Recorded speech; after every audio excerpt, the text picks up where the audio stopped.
네, 우리 고용일 후보님은 제가 오랫동안 알면서 아까 우리 이명규 후보님한테 프리덤 파이터라고 이제 제가 그 칭을 해줬는데 우리 고 변호사님은 프리덤 파이터 제곱이라고 해도 뭐 괜찮을 정도로 감사합니다. 뭐 아주 뭐 일당백의 그 투사라고 말씀드릴 수 있습니다.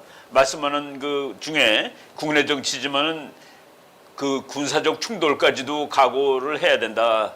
그리고 전쟁하는 장수 이런 그 언급을 하셨는데 대통령이야말로 이제 전쟁하는 장수가 되는 겁니다. 그런데 지금 우리나라가 이제 그 망한 역사를 가진 나라인데 우리나라 그 망했을 때 그러니까 이 조선 때 그 망할 때 인구를 한 2천만 정도 칩니다. 근데 2천만인 나라에 군사력이 8천 명이었습니다. 도무지 나라를 지킬 수가 없는 것인데 앞으로 그 대통령이 되시면은 우리나라 군사력을 어느 정도로 하고 뭐 북한, 중국, 일본, 미국 뭐 옆에 있는 뭐 동맹이라든가 또는 우리 우방국 또는 적성국 이런 것과의 관계에서 우리나라를 어느 정도의 군사력을 갖는 것이 적정한 것인지 그런 데 대해서 혹시 그 생각을 해보셨는지 우선 이제 현재 대한민국 국방비가 한 54조 정도 하고 있습니다. 전체 우리가 500조가 넘는 내년에는 한 680조가 되는데 10%가 안 되고 있습니다. 그러나 대한민국이 현재 처한 국제적인 상황은 세계 제2위의 군사력 중공, 그 다음에 세계 3위인지 2위인지 뭐 둘이가 뭐 문제는 될 건데 러시아, 그 다음에 해군 공군력으로는 뭐 세계 제2위라고 할 수 있는 일본이 또 우리 옆에 있습니다. 그렇기 때문에 우리가 통일을 이룩하고 어떤 상호 억제력을 유지하기까지는 국방비가 최소한 10% 이상이 돼야 된다고 생각을 하고요.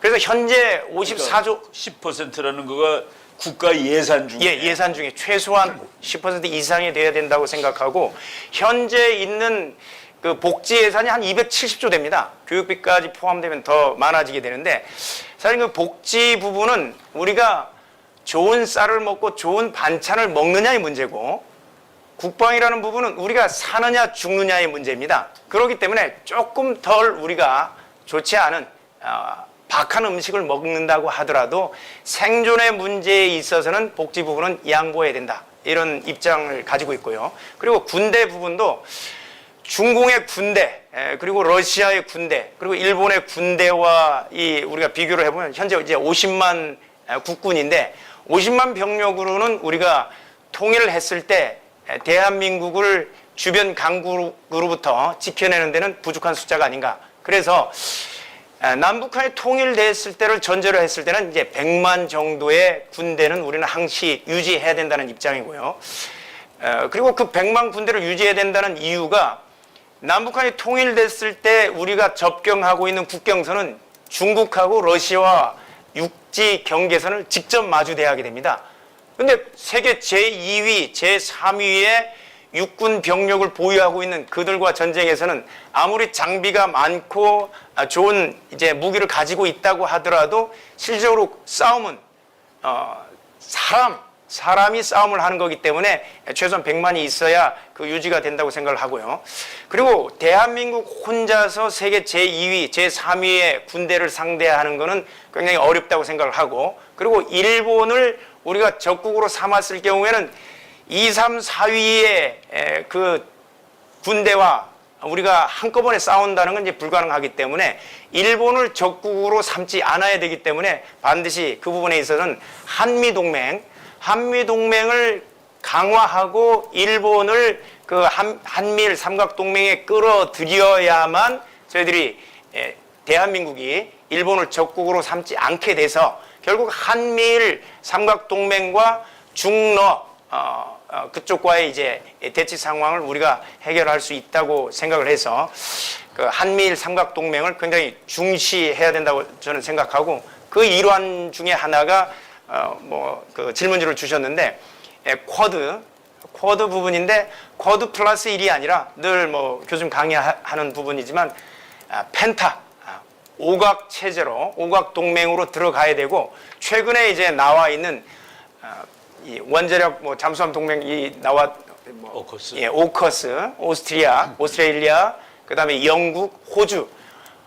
오커스 플러스 1에 대한민국이 반드시 들어간다는 입장입니다. 왜냐하면 오커스 부분도 미국을 제외하고 영국과 호주는 육군 전력이 굉장히 형편없는 전력이라고 저는 판단이 되고, 동북아에서 최강의 육군 전력은 대한민국이 가지고 있습니다. 그 서방 세계에서는. 그렇기 때문에 대한민국이 들어가는 게 그들에게 유익이라는 점을 보여주고, 오커스 플러스 1에 거기도 우리가 가입하게 되면 결국은 우리가 해양 세력과 대한민국이 동맹을 철저하게 이루게 되면 이 전쟁 억지력은 충분하게 보장이 되고, 그 다음에 이제 북한을 통일하는 문제도 자연스럽게 이루어지지 않나 저는 생각하고 있습니다. 예.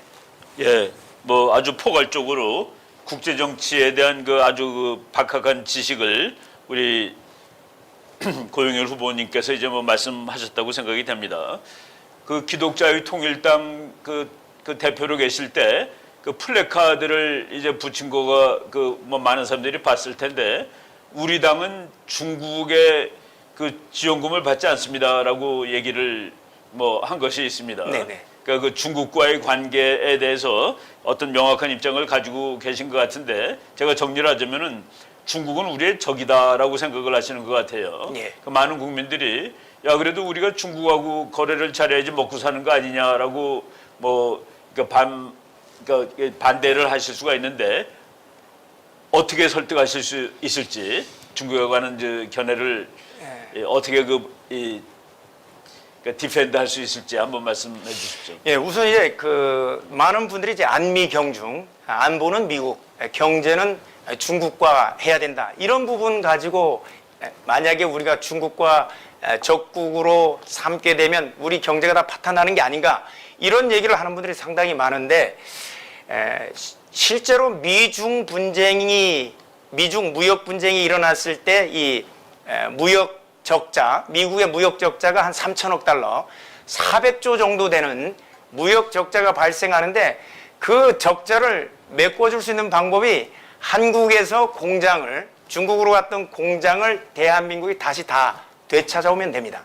왜냐하면 우리가 중국에 수출하는 소재는, 그러니까 완제품을 수출하는 게 아니고 반도체와 같은 소재를 수출하고, 그 소재를 통해서 완제품을 중국이 미국으로 수출하는 구조가 되기 때문에 우리가 공장을 다시 유치하는 방법을 취하고 그 미국과 직접 완제품을 수출하는 구조로 중국의 역할을 우리가 가져오면 됩니다. 가져오면 되고, 그 다음에 중국과 미국을 어떻게 그 중에서 택한다고 하면 저는 당연히 미국을 택하는데, 그 택하는 방법은 이기는 편을 택하면 됩니다. 과연 미국과 중국 중에서 앞으로 100년, 200년 동안에 누가 전 세계 패권을 유지해 나갈 수 있는가라고 질문을 해보면, 지정학적으로 중국은 원유 수송로를 스스로 확보할 수 없는 국가입니다. 뭐 물론 1대1로 정책을 취하면서 그 부분을 확보하려고 하고 있지만, 현재 해양 패권은 미국이 주도하고 있고, 그리고 중국은 스스로 에너지를 자급할 수가 없습니다. 결국은 에너지를 자급할 수 없고 원유 수송로, 에너지 수송로를 확보하지 못한 나라는 패권 국가인 미국과의 싸움에서 질 수밖에 없습니다. 그리고 미국은 셰일가스 혁명을 일으키면서 전 세계 최대 산유국이 됐습니다. 에너지를 자급할 수 있고, 그 다음에 현재 해양 패권을 장악하고 있는데, 앞으로 어떤 학자는 뭐 300년까지도 할 수 있다고 하니까, 이기는 편에 붙으면 우리도 떡고물을 얻어먹을 수 있습니다. 그리고 영원히 얻어먹을 수 있기 때문에 저는 당연히 미국 편에 서서 그 동맹을 유지해야 된다고 저는 생각하고 있습니다. 예, 우리 뭐 고영일 후보께서는 평소에 국제 정치를 엄청나게 열심히 공부하고 있다고 제가 이제 알고 있었는데, 오늘 뭐 상당히 그 해박한 국제 정치 지식을 이제 발휘하셨습니다. 뭐 아주 높은 점수를 줄 수 있다고 생각을 합니다. 감사합니다. 저는. 네. 네. 그러면 이제 20분이 되었습니다. 전 목사님이라는 용장 밑에 경선 예비 후보자들이라는 약졸이 없다는 댓글이 참 와닿습니다. 주사파들과 싸우기 위해서라면 군사 충돌까지도 두려워하지 않으시는 분, 실천력이 장점인 국민혁명당의 경선 예비 후보자 나오십니다. 그럼 저희는 잠시 후에 다시 뵙겠습니다. 감사합니다. 예.